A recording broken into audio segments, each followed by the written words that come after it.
Jésus, avec toi, nous ressusciterons.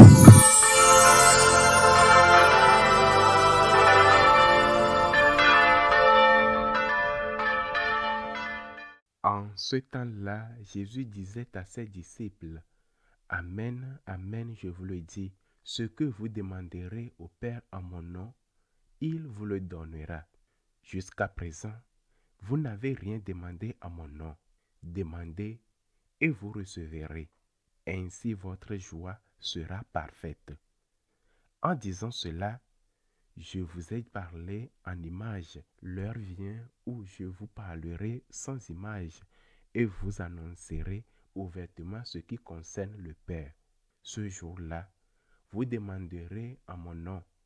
Or, je ne vous dis pas que moi, je prierai le Père pour vous, car le Père lui-même vous aime, parce que vous m'avez aimé et vous avez cru que c'est de Dieu que je suis sorti. Je suis sorti du Père et je suis venu dans le monde.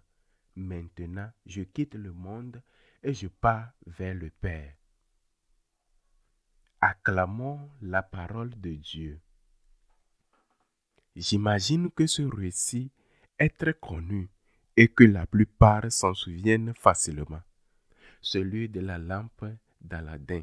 Il suffisait de frotter la lampe, le génie apparaissait et on pouvait lui demander 3 souhaits. Après chaque vœu, le génie retournait dans la lampe et son propriétaire la refermait avec un bouchon en attendant le moment d'avoir besoin du 3e souhait. Et que demandait-on? De l'argent, beaucoup d'argent, la santé, une santé de fer, rester sain et jeune pendant des siècles si possible, ou bien l'amour que les personnes que tu aimes t'aiment en retour.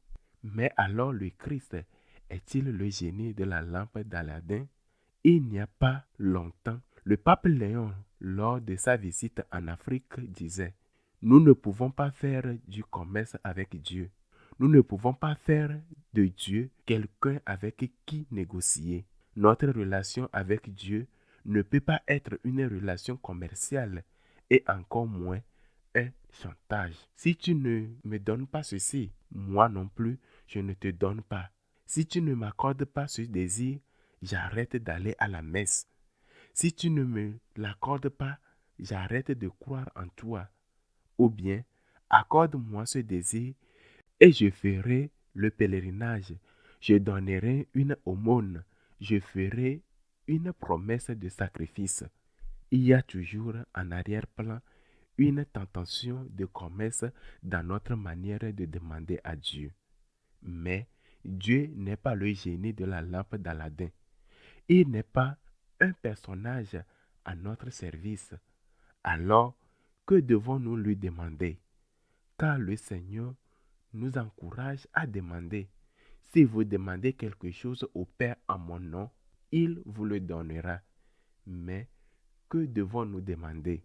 Si Dieu ne m'accordait qu'un seul désir, un seul, pas 3, pas 20, pas 1000, je lui demanderais de l'aimer de tout mon cœur, de toute mon âme, de tout mon être, de l'aimer sans intérêt. Cela peut sembler égoïste car je demande quelque chose pour moi. Mais quand on aime Dieu, il devient inévitable d'aimer le prochain. Ainsi, si j'aime Dieu, je vais immédiatement devenir quelqu'un qui, par amour pour lui, aime le prochain, aime les autres. Et si j'aime Dieu, je serai aussi capable, avec sa grâce, de porter les croix de la vie. Le passage des années, la solidité qui augmente, les maux de la vieillesse, les difficultés de la vie commune. Quand on aime Dieu, on a tout. Dieu seul suffit, disait sainte Thérèse. Mon Dieu est mon tout, disait saint François. Et le grand saint Augustin nous enseigne en demandant ainsi: donne-moi l'amour, ô ma vie. Je le dirai à haute voix, afin qu'en me donnant l'amour, en lui tu te réjouisses. Mais demandons-nous cela sincèrement? C'est ce que je demande le plus. Bien sûr, je demande aussi d'autres choses. Par exemple, je prie constamment pour la paix. Je prie pour les malades, pour les personnes qui m'ont demandé de prier pour elles. Mais pour moi, je demande ceci. Seigneur, donne-moi l'amour, donne-moi l'amour. Allume dans mon cœur le feu de ton amour, le feu de la gratitude envers toi. Donne-moi l'amour, donne-moi l'amour, que je te connaisse et que je connaisse moi-même. Et qu'en te connaissant, toi, mon amour, et en me connaissant moi-même, je prenne conscience de l'abîme d'amour, de l'infinité, de la grandeur de ton amour face au peu que moi, Seigneur, je mérite cet amour. Faisons cela aujourd'hui, demandons l'amour, mais non pas qu'on nous aime davantage, car cet amour nous a déjà été donné. Demandons plutôt que notre cœur de pierre fonde et laisse place à un cœur de chair, un cœur amoureux, reconnaissant. Donne-moi l'amour, ô ma vie, non pas au sens de aimer moi-même davantage, mais au sens de me donner moi la capacité de t'aimer davantage. Car lorsque cela serait là, tout le reste viendra par surcroît. Cherchez d'abord le royaume de Dieu et sa justice, et tout le reste vous sera donné en surplus.